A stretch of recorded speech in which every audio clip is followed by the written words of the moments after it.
Hello, I'm Sean McGann, former musician and science expert. Today, I'll be combining these two fields of interest into one informative and fun video that's under 7 minutes. So won't you join me in the science of music?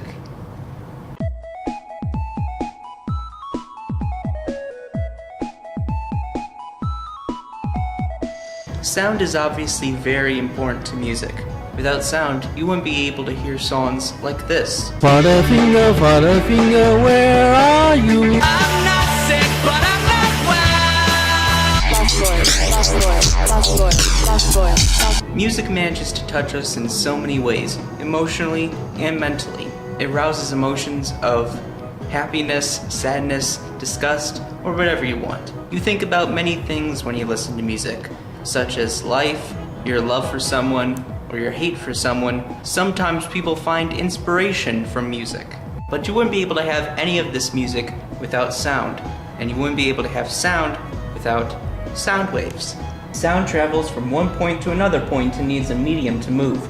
It also carries energy as it moves. Sound propagates as a wave. Waves are said to be an energy transport phenomenon. As a disturbance moves through a medium from one particle to its adjacent particle, energy is being transported from one end to the other. Sound is a longitudinal wave.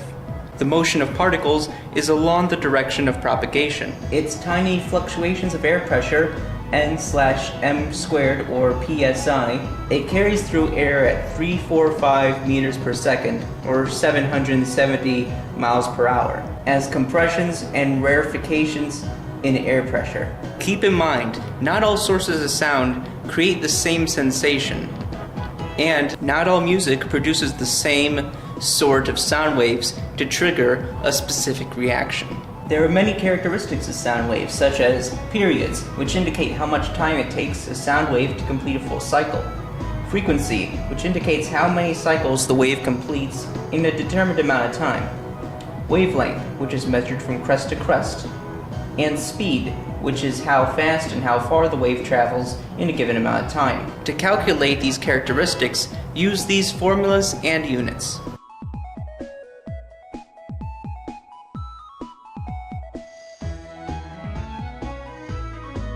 This is a picture of a mixer. I wasn't able to access a real one because we ran under budget, but mixers do help with lowering or increasing the volume of music being played, as well as manipulating the sound in music, especially the intensity of sound. What is intensity? Well, look at you asking all the questions. Intensity is measured on the dB scale. dB stands for decibels, which is a unit that measures the ratio of a given intensity I to the threshold of hearing intensity IO, so that this threshold takes the value of 0 decibels. To calculate the intensity of sound in dB, use this formula. But wait, what is the threshold of hearing? The threshold of hearing is the lowest intensity of the sound that the human ear can detect, so it can be anything from a fly buzzing to a car crashing half a mile away. But how does the human ear work? Why am I asking you these questions if I'm already about to answer them? Could these be considered rhetorical questions if you don't actually know the answers to this?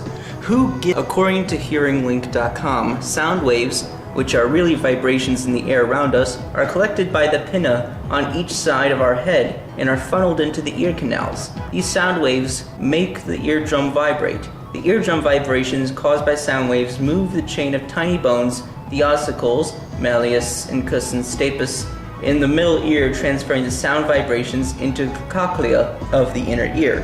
The hair cells in the cochlea are tuned to respond to different sounds based on their pitch or frequency of sounds.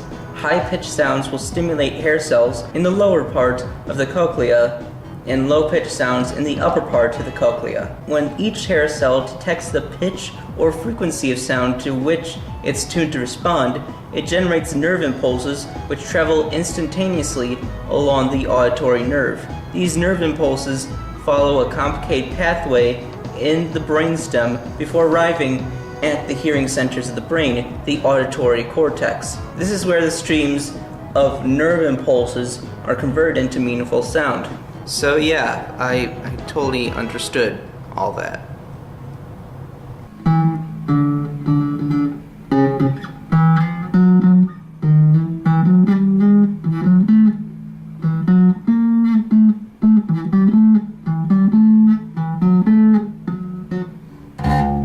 This is a Fender amplifier.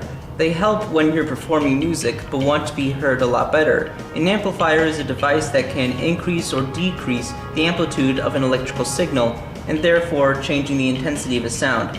Amplifiers are commonly part of audio systems, combinations of different subsystems that allow the recording, reproduction, modification of live sound according to the needs of the customer/audience. Amplifiers only change the intensity of the signal, making the sound loud or soft. It does not change the quality of the sound, nor does it change the frequency. Audio systems often include other subsystems other than amplifiers. These subsystems can include transducers, equalizers, or mixers, which we talked about before. You'll know if a device is an amplifier if the gain is greater than 1. If it's less, then the device is an attenuator. I don't know what that is. Gain is the relation between the output and the input of the system and has no unit. You can calculate gain using these logarithms.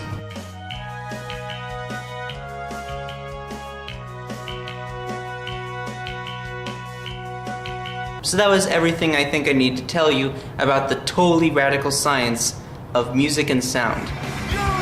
Yippee.